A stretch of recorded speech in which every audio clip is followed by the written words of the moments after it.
welcome everyone to Bridging Voices virtual training on customizations. There's more to eye tracking than meets the eye. I'm going to hand it over to our presenter today, Bridging Voices' very own Nahum Lehman, our technical director. And as I said, we'll have a Q&A at the end of the presentation. So thank you for joining. Nahum, over to you. Thank you, Karina. Okay, thank you everyone for joining us for another presentation on customizations. There is a previous presentation on our website from about 6 months ago, and there's a boatload of great information there about customization. We covered some important topics like determining when you need customizations, a lot about medications, and when someone needs tech help or medical intervention. Today's session completely lives on its own, but it also complements that previous presentation. If you want to have the fullest picture, it's highly recommended that you watch the previous one as well. And I think Trinity will be putting in a link for that one in the chat. I'm going to be doing something a bit different today, and I think it will be more effective for conveying the value of software customizations. I'll be walking you through a journey of a pals whose name was Peter Kugasian, and the many issues and challenges which came up with his eye tracking over a period of 2.5 years. Peter's story, which is amazing, will allow us to discuss our troubleshooting methods and our problem-solving methods. We worked with Peter for over 80 sessions. And that was with him and his caregivers. And this doesn't even include the many hours of programming we did outside of the sessions. Peter experienced so many of the common issues our pals call us about every day. And he resided in a facility during COVID-19. So it's kind of hard to imagine what it took to keep him communicative. Peter passed away from a completely unrelated medical event a little over a year ago, and many of the solutions we created for him are helping pals across the country today. I just want to mention 2 things before I begin. Number one, in this presentation, I'll be focusing on communication. And although there is so much to discuss when it comes to general computer access, internet browsing, and social media, way too often, pals are left without the ability to communicate because of a medication change, a cataract, dry eye, ptosis, and many other factors. So today's presentation is hyper-focused on keeping communication alive. If anyone has any questions about any of Yes.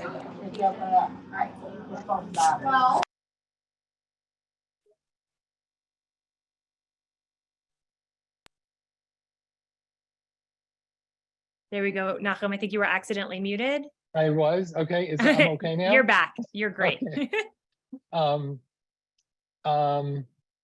So if anyone has any questions about any other areas of eye tracking, don't hesitate to call us or even ask those questions at the end of the session. But Kevin, take it easy. Your questions are too hard, okay? The second thing I'd like to mention is that I will be showing the actual setup and customizations we made for Peter, who was using a Tobii i15 Plus and Tobii Communicator 5. I have specifically only included customizations which can be made in all communication packages, such as Grid 3 and Mind Express. So none of today's presentation is specific to Tobii hardware or software. With that, let's begin. Peter Kugasian was an assistant district attorney in New York for decades. And as weird as it sounds, he was a prosecutor by day and a professional comedian, comedy magician by night. And he performed regularly in New York City under the name Uncle Pete. He was definitely a personality, and it was really hard to tell which was bigger, his heart or his genius. He was an amazing person, and although he resided in a nursing facility for 2.5 years, he charmed everyone who met him. For just a drop of context, Bridging Voice has now helped over 1,700 pals since we launched in March 2019, and Peter was our 26th client, so he was involved from the very beginning.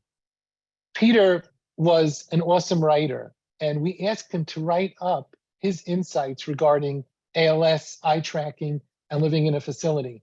And this is, I'd like to share this, this is one of the things he wrote, and I think it sets the tone for today's presentation. Peter wrote, "Because separated from my Tobii eye gaze computer, I am largely helpless. I use the machine as a nurse call bell. I use it to speak. I use it to text and email. I use it to access the internet. I use it to operate the television in my room. Without it, I speak only to God." It's such a deep thought that Peter wrote, and it was one of the first things he wrote in this essay, but it really defines what we're trying to accomplish with today's presentation. Peter was cherished by all of his colleagues, and including someone who he went to college with and who he got his first job with at the Assistant District Attorney's Office.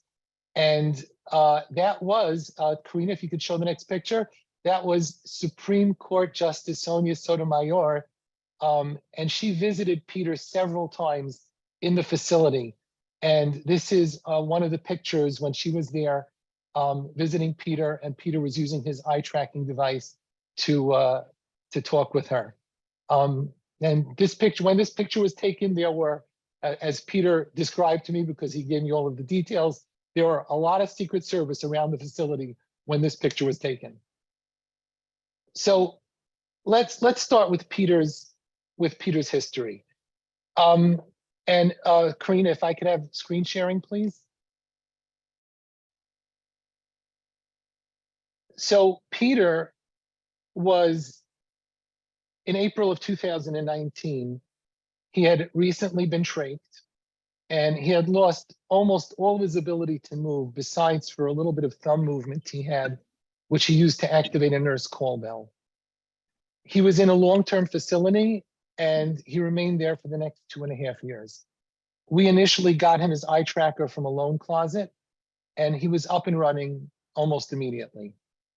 So when we started with Peter, we introduced him to a QWERTY 12 keyboard, which is a pretty standard keyboard, not easy for everyone to use, but Peter's accuracy was so good when he began with his eye tracking, that he was able to control this keyboard really well. And even though there's 12, a QWERTY 12 means that there's 12 buttons across the entire width of the screen, Peter was still able to accurately target every single button on this screen. And he was using an 800 millisecond dwell time, which means he was working quickly, and he had to get his targets quickly, and he was good at it. Over time, Peter started exhibiting symptoms of dry eye, and that was because of his ventilation. He had gotten a scopolamine patch, which was to reduce saliva and secretions. He wasn't blinking as much because he was using his eye tracker a lot. And Peter also had a less common issue, which was that he couldn't close one of his eyes completely. So at night, when he was sleeping, his eye wasn't getting ample lubrication. So the dry eye caused Peter to see a deterioration in his eye tracking accuracy. So the second stop we made with Peter was at a QWERTY 10, which just means that there is only 10 buttons across the screen. Things are moved around a little bit. There are less buttons available, but still, this is a full-featured keyboard, and Peter was able to use this for the next couple of months pretty well. A few months after this, Peter started having more difficulty typing. And after a few inquiries, we realized that he had recently been prescribed baclofen, which is a muscle relaxant, which also relaxes the muscles in the eyes, making it harder for a pals to focus on the targets on the screen. He had also developed a slight ptosis, a droopy eyelid in one of his eyes, And these were the major contributing factors to his typing issues at the time. So we needed to do something to help him. He wasn't typing accurately with the QWERTY 10. At this point, I just want to mention, when we make customizations, they usually come in two flavors. It's usually a matter of enlarging targets on the screen to make them easier for someone to focus on with their eyes. And the second method is usually error correction, which means even if they'll make a mistake, we're going to try and prevent that mistake from happening a second time and give them an easy way to error correct their mistakes. So in this case, Peter has the same QWERTY 10 keyboard that he was using before, but we put in one error correction method, which did the trick for Peter. Since his inaccuracies were mostly on the lateral plane, if Peter would be trying to type the word hello, and instead of hitting the H, you know how when someone's accuracy isn't so great, they like sort of alternate between the two buttons, and you know they're trying to get the H, and then they hit the G by accident.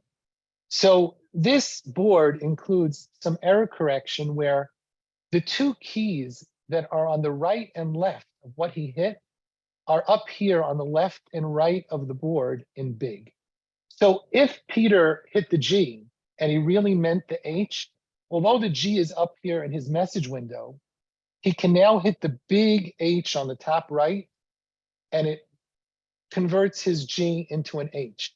So this makes it that even though Peter's accuracy wasn't perfect and he would make mistakes, but he wouldn't make them a second time, because if he did hit the G, he could just error correct. We're used to seeing people who will sometimes make an error and just keep making that error again and again and again. And someone can easily do that 15 or 20 times in a row until they get the right key. So this was an amazing help for Peter. And this was his first error correction keyboard.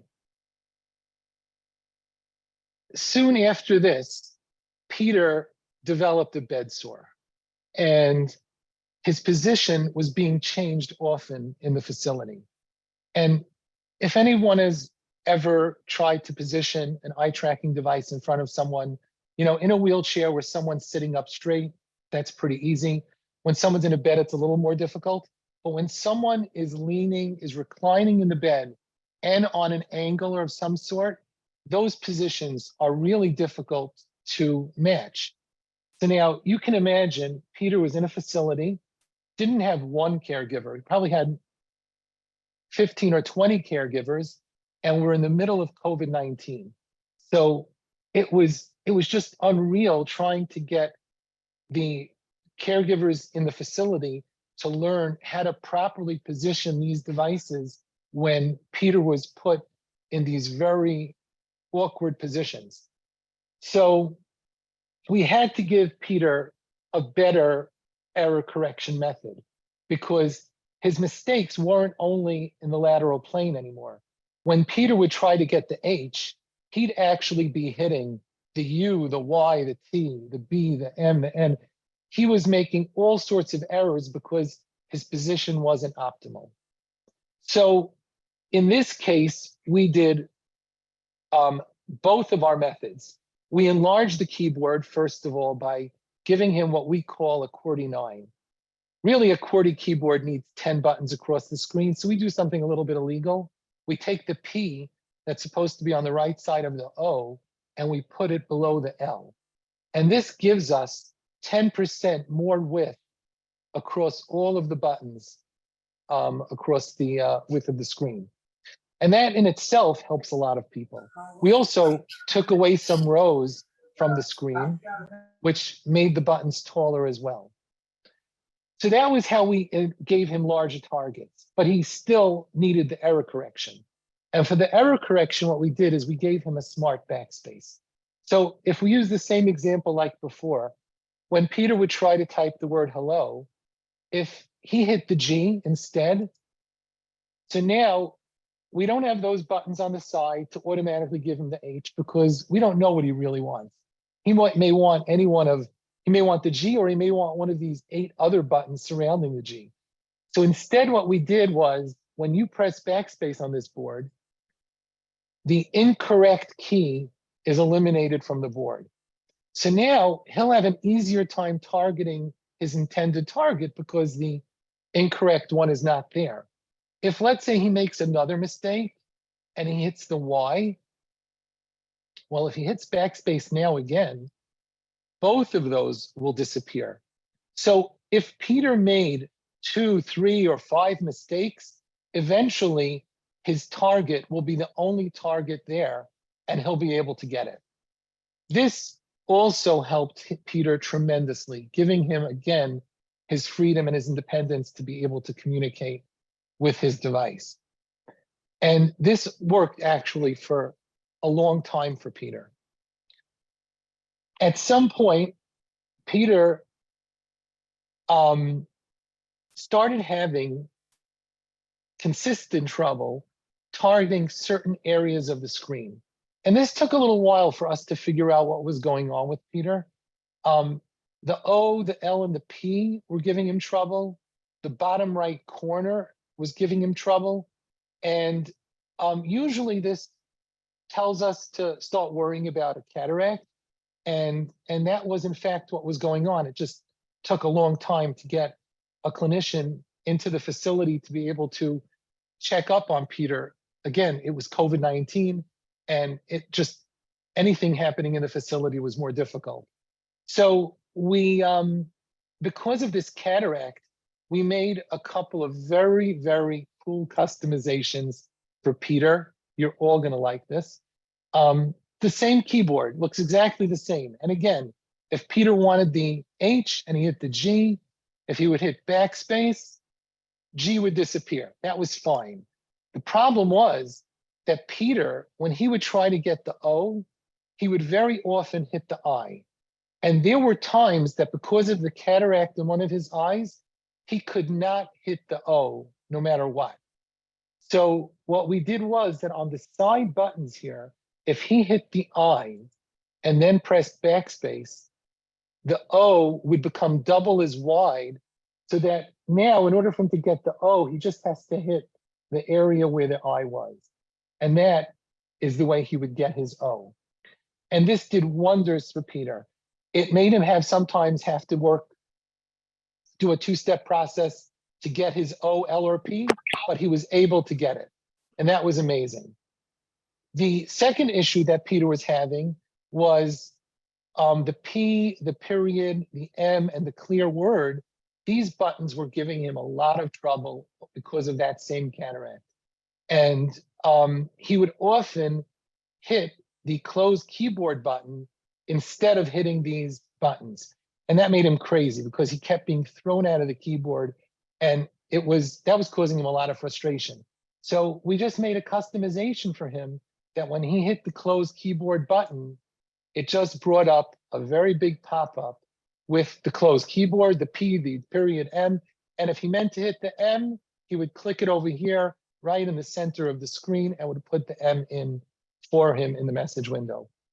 Another amazing bunch of customizations that just gave Peter his communication back. What happened next was kind of a surprise. One of the biggest lessons we learned in Bridging Voice, which was that Peter, about at this time, stopped being able to use his thumb to use the nurse call bell. Now, what does that have to do? He already had a terrible position. Everything was like going hard and difficult for Peter. But this fact that he couldn't call the nurse now made a tremendous issue for him. And that was that he couldn't call the people who were really acquainted with his situation. So Peter couldn't call the nurse who would come in, see that the device is positioned in some wacky way, she would fix it up. If his machine would be off, she would reboot it for him. He lost that access, and he was more and more dependent on people who just happened to come in, someone who happened to be taking his blood pressure, or someone who was even just coming in to clean the room. he was depending on people that just really were less and less credentialed to help him with the positioning of the eye tracker. And certainly they weren't trained. So when this happened, we really had to make a more drastic change to his eye tracking. And we introduced to Peter an 8-button board, because often he would be just in a very bad position and the eye tracker would be just like in the corner of his eye, and he'd not be able to use any keyboard with a lot of keys on it. Instead, he would use an 8-button keyboard, which is a 2-step keyboard.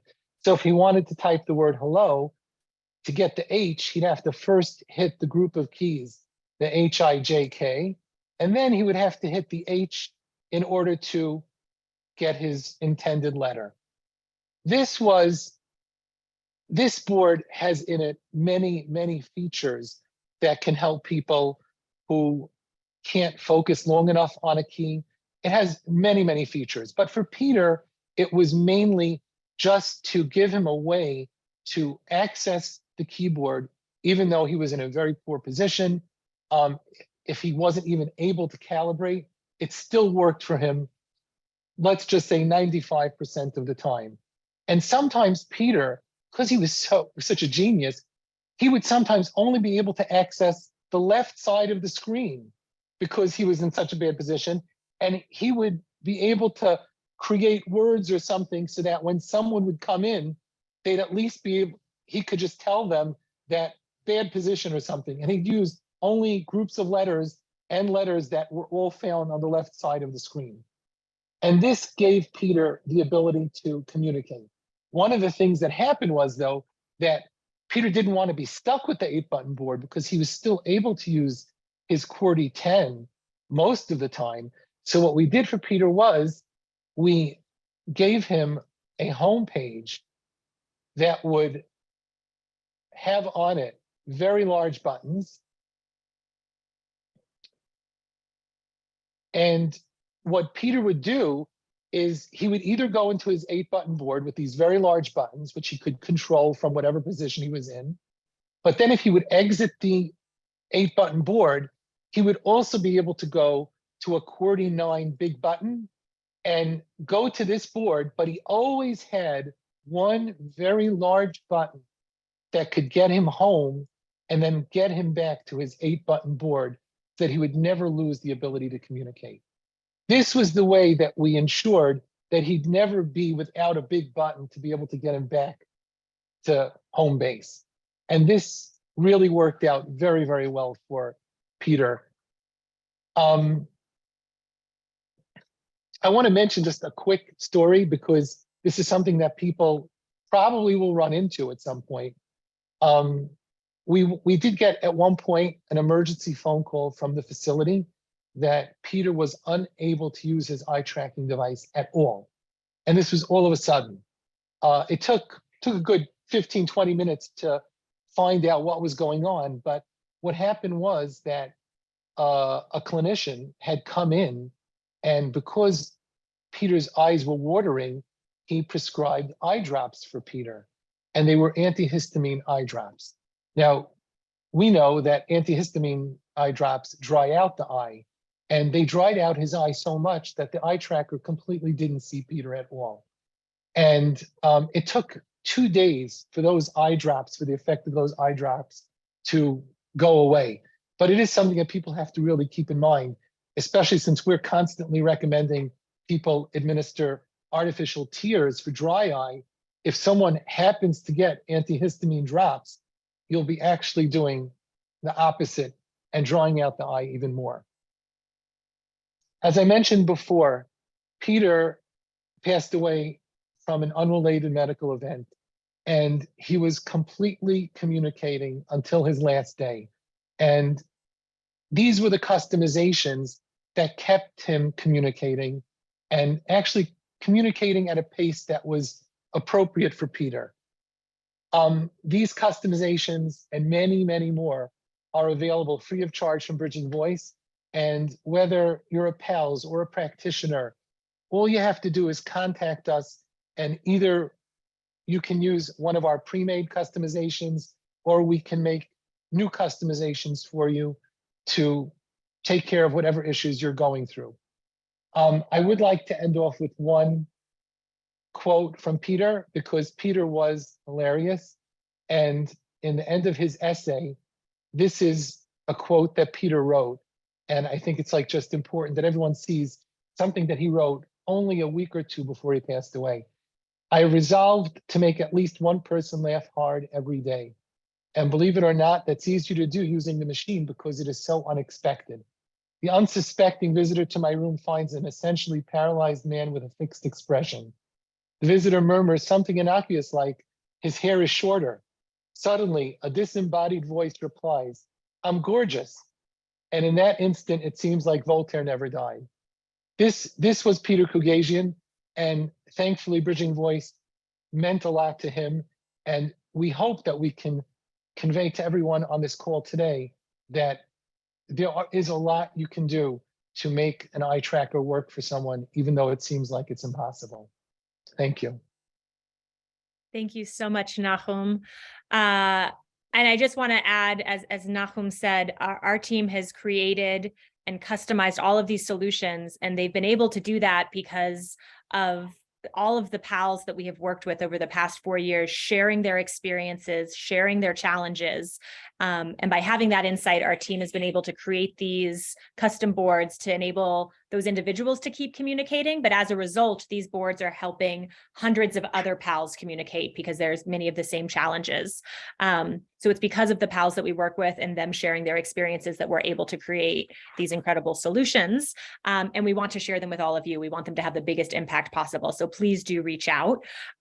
Before we hop into our Q&A, I'm going to hand it over to Trinity, who oversees our education trainings, to give you just a few updates about what's coming up next. So you have this on your calendar. Trinity, I'm going to hand it over to you. Awesome. Okay, one thing I wanted to drop into the chat really fast before I get into our next steps is I'm posting a link where you can actually request some of these customized boards. So that's in the chat right now. So let's talk about next steps. So we have a question and answer coming up next. Please feel free to put your questions into the chat window. I'll be kind of moderating that with Nahum. We will stay a little bit longer if we need to get to everybody's questions. If you have a question that isn't directly related to customization, or we don't get to it today, please feel free to drop it in, because our next training coming up is actually going to be 1 month from today. That is going to be March 4th at 3 o'clock Eastern time. So same time. 14th, March 14th. Sorry, March 14th. I apologize, March 14th. It's what I get for doing a few things at once here. And this is really going to be just based upon what questions you have as pals and practitioners and kind of all of the above that you may have for the entire Bridging Voice team. So you're really welcome to open it up for any questions you may have. I'm going to drop that link actually right now into the chat to be able to sign up for our upcoming training. And then also, as another aside, I am going to drop the link in the chat that you can sign up for our ongoing trainings. We're having trainings every month to 2 months kind of going forward. So both of those are up.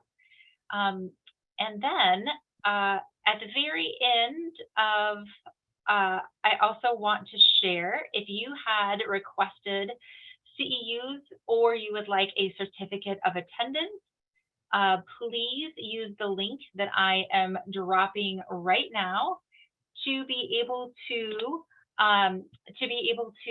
get your attestation to say that you attended the training, and then I will be mailing out your attendance and CEU form in the near future. If you have any questions regarding your CEU form or your attestation attendance, I will drop my email in as well. You're welcome to reach out to. And let's get on with our Q&A. All right. So Nahum, first question came in from Raquel.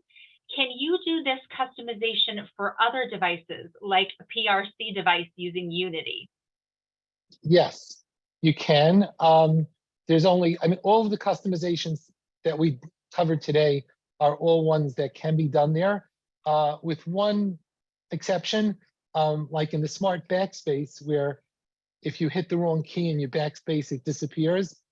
In most of the other software packages, you can get that functionality, but you can't get it to eliminate more than one at a time. So that's the only little exception. All right. Okay, there's not any other questions. Please feel free.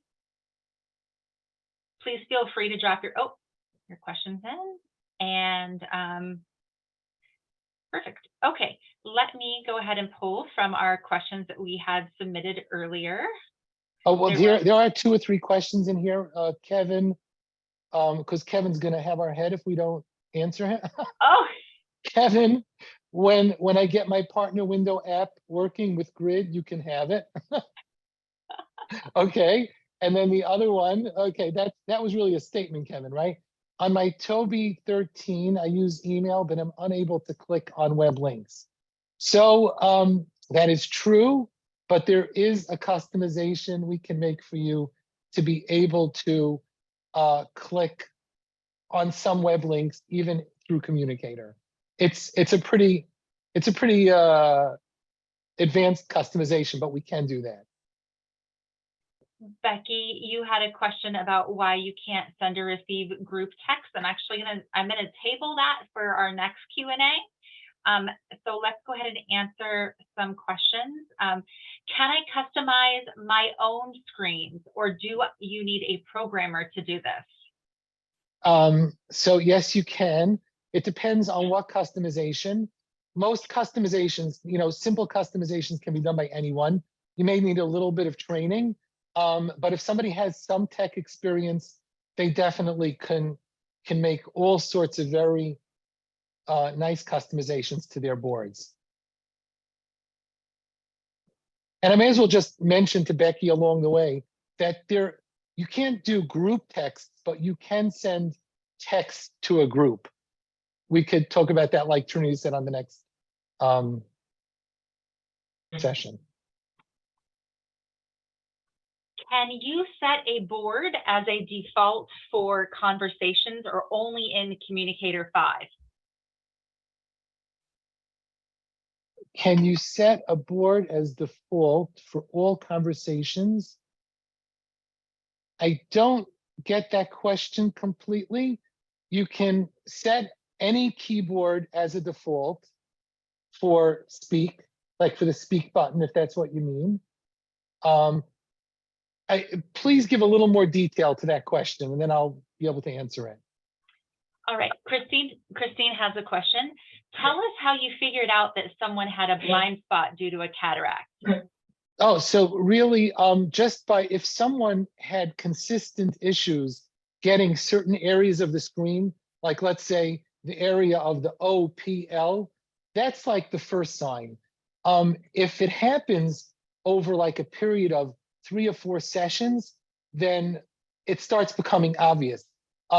There's actually someone, I'm not gonna say who, but someone on this call who was evaluated on multiple devices, and she could not use any of the devices. And when we connected with her, we started seeing this issue of it was in certain areas of the screen, she couldn't handle those areas well, but other areas she was. And we told her, it really looks like a cataract here. And she went to an ophthalmologist. She had 2 really severe cataracts, and she had them removed. And now she is like the most perfect eye tracker you can't imagine. All right, Nahum, 2RKTE. And that was Christine. We have to just mention Christine because she was one of our favorites here, part of CCALS. Okay. All right, 2RKTE had a follow-up to his question. So he's saying across different software apps. Oh, okay. Well, yes and no. There's a lot of, So you can, of course, make Communicator and TD Snap look similar. We also can do very similar things with TD Control, but that's completely illegal.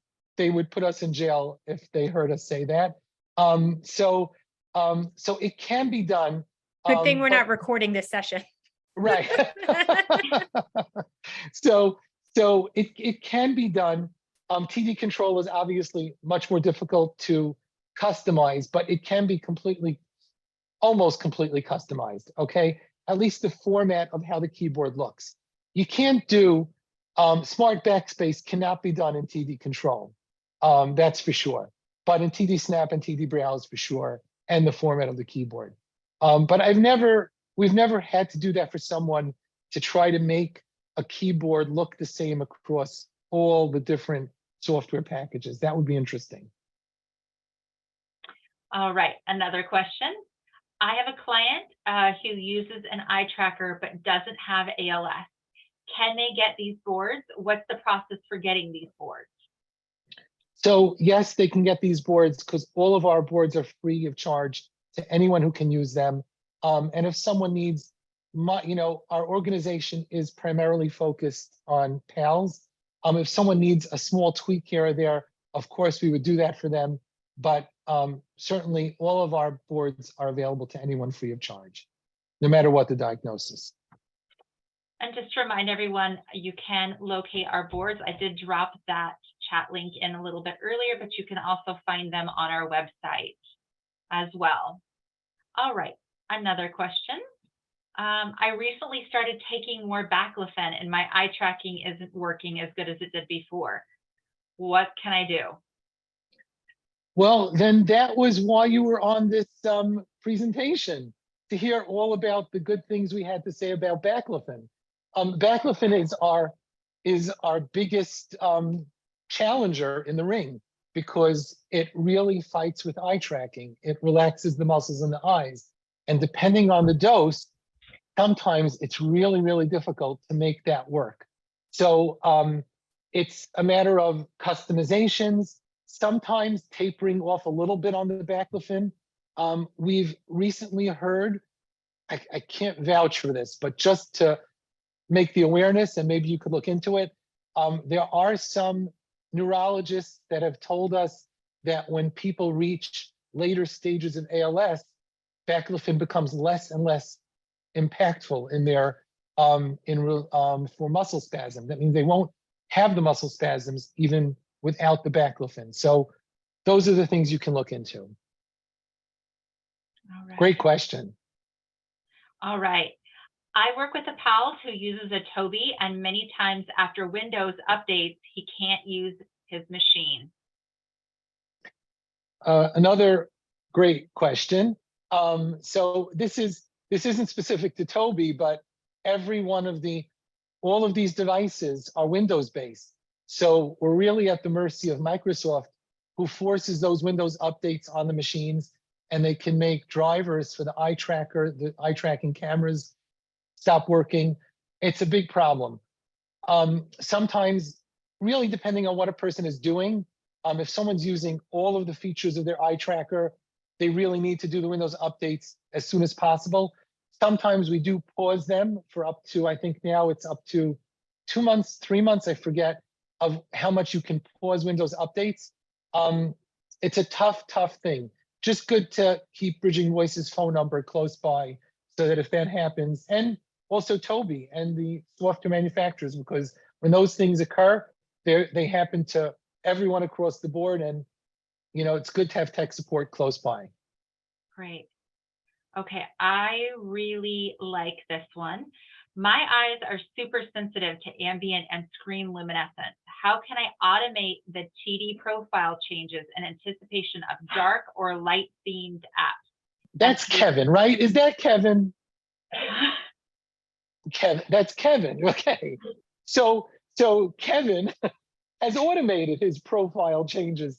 It's amazing that Kevin has actually, on just a little difference in the lighting in the room, completely changes the calibration profiles that Kevin requires on a Tobii. It's the most amazing phenomena. We've never seen it before, but Kevin has himself made these profiles that work for very specific lighting situations, and he knows how to change over to them whenever necessary. It's amazing. And he's the one that knows all about this. I wish we knew more about it, but he actually gave a little bit of a presentation to our team about it. And it's pretty amazing stuff. And that's sort of something that only someone as tech knowledgeable as Kevin and the firsthand user of the technology he's the only person who can possibly figure this out. So the next week or so. All right. It looks like someone asked, is there instructions to install at the link, or do we need to contact Bridging Voice? I assume that you're referring to the board. I think we have instructions on the website, if I recall correctly. It's not a difficult process. But if you do have any issues, you can always contact Bridging Voice. All right. How do you keep calibration when laughing and smiling? I love this one. That reminds me of something that Kevin once asked. So I have to imagine. So yeah, that's a big problem.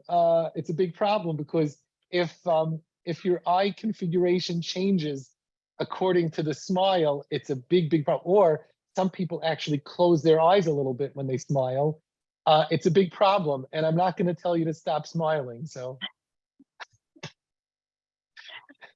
Agree. All right. Someone said, I frequently need my cows to physically touch my screen. For example, signing in at Team Gleason or to close X out of certain windows. We have customizations that can make that easier. And you should never need someone to touch your screen. You know, if a Windows update happens and your machine needs to be rebooted, yes. But for something like that, you should be in touch with us. And there are many ways to customize it, but that should not be necessary. All right. What are the differences between cameras, light eye versus dark eye, best camera for dry eyes, ptosis, or other eye dysfunction? Okay, I don't think we're going to get into that here. And that changes by the moment, but I guess the one thing I guess we'll say, it does seem that for a severe ptosis, the eye gaze edge has historically been the better choice for people with a severe ptosis. I think I'm staying safe by just answering that much on that question, okay? Okay. Perfect. All right. Christine has another fabulous question for us. What's the best way for a user to stay up to date on everything Tobii? For example, when a Windows update disables the eye gaze? I don't know. When I have the answer to that for myself, maybe I'll be able to answer it for you. The way we know generally is by getting 10 or 15 emergency calls over the weekend. Right? That's always the way we find out. Facebook posts are also very helpful, like the Facebook groups for all of the eye tracking companies. They're really helpful because if something is a trend and it's happening across multiple users, you're going to hear about it almost immediately on the Facebook groups. All right. Escal has a question. Is there a way to improve my eye tracker calibration on my Tobii? For some reason, my TD control and C5 track my eyes differently. So, you know, this is a hard one because there's so much conflicting information between if they use the same calibration data and exactly what those differences are. I don't really know. I don't really know. And I think that's something that would be nice for us to take a deeper dive into with some of the pros at Tobii and figure out exactly what those differences are. Great question, but too good. All right. somebody asked a question of, I can't keep both of my eyes open. But one yes, Yes, that's not a problem because we can, but do they alternate which eye is open? Don't say yes. they didn't say. Okay, but if you can always use single eye tracking, so you'd be able to set it to, use only track one of the eyes, and then it wouldn't be a problem, and you can even change which eye. But if in the same session your eyes are changing which one is the active one, that would be a problem. And it would also depend on if your eye is completely closing or it's a little open, enough for us to get a little bit of a hold on one of the eyes. We'd need to look into that further. Okay. Question out there. Are there ways to help someone with very slow eye movements? Yes. Great question. And there are a few methods to help for slow eye movement. Actually, that 8-button board that I was showing today is one of those methods, where one of the simplest methods is to pause the eye tracking in between activations. So if you hit one of the buttons and then you need time to get to the next target, we can pause the eye tracker for, let's say, 3 to 5 to even 10, 15 seconds in between each activation to allow the user time to get to their next target. And this has helped many, many of our pals who thought they had lost communication forever. So that's like a really important question. And there are many ways to compensate for that. All right. And then this one's a little bit kind of in that same realm, but I saw a Facebook post about someone who got special contact lenses to help dry eyes. Do you know anything about that? Yes, actually, that's interesting because we've been working on it, and Trinity herself actually gets a lot of the credit for taking Bridging Voice to the next level on this. What you're referring to is scleral lenses, which are an amazing thing. They are lenses that go over the whites of the eyes, and they can contain a pool of artificial tears in them, and they can lubricate someone's eyes throughout the day automatically. So if someone's experiencing dry eye or has a chronic dry eye diagnosis, they can get these scleral lenses, which will lubricate their eye throughout the day, and they won't need to get artificial tears every 15 or 20 minutes. They can do amazing things. It doesn't work for everyone. It is a little bit difficult on the caregivers initially learning how to put them in, but for the people that get them and it does work for them, it's amazing, and they sing its praises like crazy. Right. And just to throw one little, just so everyone hears it, and if it ever is something you may need, for people who can't keep their eyes open, there have been pals that have gotten scleral lenses that were so thick, specifically so thick that they couldn't close their eye. And that wasn't dangerous because since they were getting the constant lubrication of the artificial tears in the scleral lenses, it was okay for their eyes to be propped open, and they were able to use their eye tracking even though they couldn't keep their eyes open without the scleral lenses there. That's like another fringe benefit of scleral lenses, but a more advanced way of getting them created. Alpa had just a follow-up question to that, Nahum, about whether or not insurance covered the sclera lenses. I think they do. They often cover it, yes. I know that because for people that have chronic dry eye, they definitely get it paid for by insurance. And there are, these clinics are all over the place.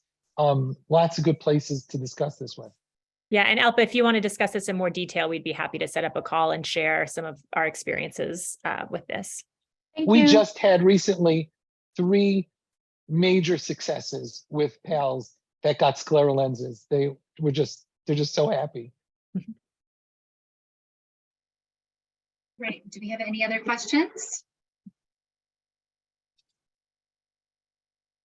I think we just had one from Ed in the chat. Have you found any success with ptosis crutches? I've only seen one in the wild, but was not thrilled with it. Do you know? I've seen it a couple of times. No one that ever got it with that we worked with was successful with it. But it could be, they sell different types, and it's not like we tried them all. But there is a big problem with them because if you don't have the right caregivers, they become dangerous too, because if someone leaves the eyes open. So we haven't had major success with it, and it's something that I'm also a little bit afraid sometimes to mention. But we'd be really curious to hear, what you do about dry eyes as well, because you probably see that, Ed, a lot. So this is something that we really need to get all of the clinicians together and hear about it. And Anne-Marie had just posted about the unique drops. Upneek, right. So yeah, so everybody tries Upneek before they go to scleral lenses, just like they try punctal plugs. They both help a little bit. So like if it's a slight ptosis, Upneek or punctal plugs will help. I'm sorry, Upneek is for ptosis. The punctal plugs are for dry eye. Sorry, I'm mixing them up. But they both fit in that same category in my mind, which is they both help a little bit. So for a less severe ptosis, which you have no reason to believe is going to get worse, some people are successful with Upneek. We haven't been successful with any of our pals with it, but I have heard of success on that front. These are tough questions. And I think we're just at time now. So I just want to respect time. I think if anyone has further questions, our next session next month is an open Q&A. So please register and submit your questions, not just about customizations, but anything related to ALS and communication and computer access.